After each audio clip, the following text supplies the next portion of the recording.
Hello, నేను Bharati terrace garden. ఇవాళ మీకు ఒక కుకింగ్ చూపించబోతున్నాను. అదేంటంటే తోటకూర పెసరపప్పు పొడి కూర. దానికి ముందుగా ఏం చేయాలి, స్టవ్ ఆన్ చేసుకోండి. స్టవ్ ఆన్ చేసుకొని కళాయి పెట్టుకోవాలి. కళాయి హీట్ ఎక్కాక దాంట్లో పోపు సామాన్లు వేసుకోవాలండి. అవేంటో మీకు చూపిస్తాను. ముందు తోటకూర పెసరపప్పు పొడి కూరకి ఏమేమి కావాలో చూపిస్తానండి మీకు. తోటకూర అండి, తోటకూర కొంచెం పెసరపప్పు నానబెట్టుకోవాలి ముందుగుంట. ఈ తోటకూర మా మిద్ది తోటలోదండి, కోసేకొచ్చాను. ఇంకా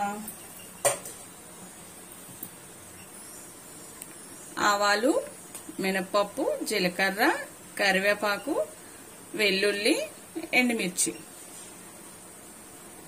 ఇవి దీనికి కావలసిన ఇంగ్రీడియంట్స్. ముందుగా కళాయిలో నూనె వేసుకోవాలండి. నూనె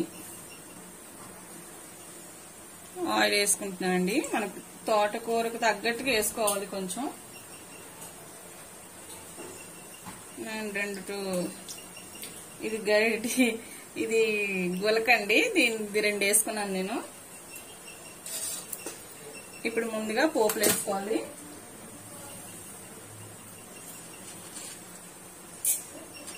మినప్పప్పు అండి, జీలకర్ర, ఆవాలు కొంచెం, కరివేపాకు,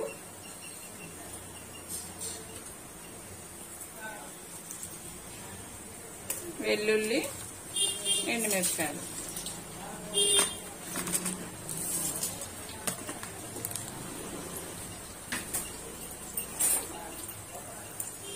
మంచి సువాసన వచ్చిందాక వేసుకోవాలండి. మినపప్పు వేగినట్టు తెలుస్తుంది మనకి, మంచి వాసన వస్తుంది వేగితే.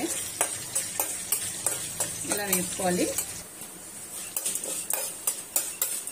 ఇలా ఎర్రగా మినపప్పు వచ్చిందాక వేసుకోవాలండి, మంచి వాసన వస్తుంది. ఇప్పుడు తోటకూర వేసుకోవాలి. సిమ్లో పెట్టుకొని తోటకూర వేసుకోండి.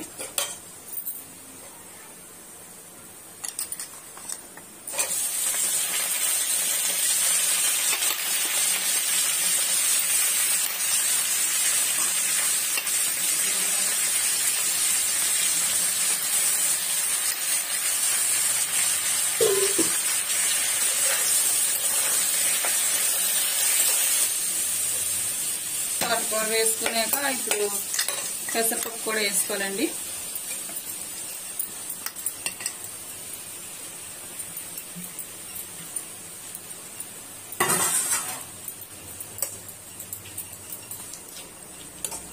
మూత పెట్టి ఇలా మగ్గించాలండి. చిన్న పసుపు, ఉప్పు వేయాలి.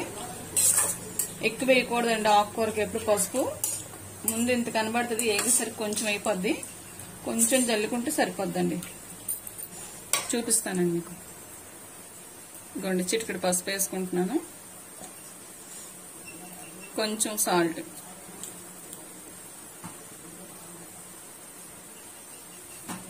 సరిపోద్దండి.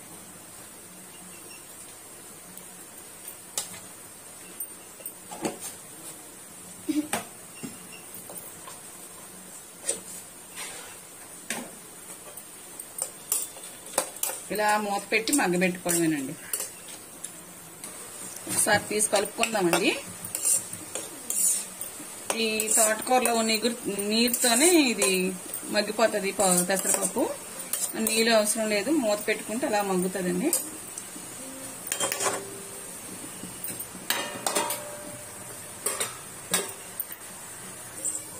ఇప్పుడు చూద్దామండి ఉడికిందో లేదో.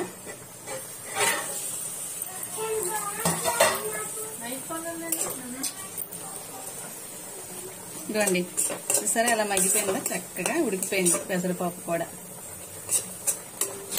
ఆకుల తాలూకు ఆవిరికే ఉడికిపోతుంది, ఎందుకంటే ముందు నానబెడతాం కదా. రెడీ అయిపోయింది, బౌల్లోకి తీసుకుందాం. ఇంకా ఇదిగోండి ఫ్రెండ్స్, చూసారా, తోటకూర పెసరపప్పు పొడి కూర. ఇది చాలా బాగుంటది, అన్నంలో కలుపుకున్న ఉత్తి నోటినైనా తినేయొచ్చు, అంత బాగుంటది. మీరు ట్రై చేయండి. నచ్చితే లైక్ చేయండి, షేర్ చేయండి, సబ్స్క్రైబ్ చేయండి. ఓకేనండి, ఉంటానండి, బాయ్ అండి.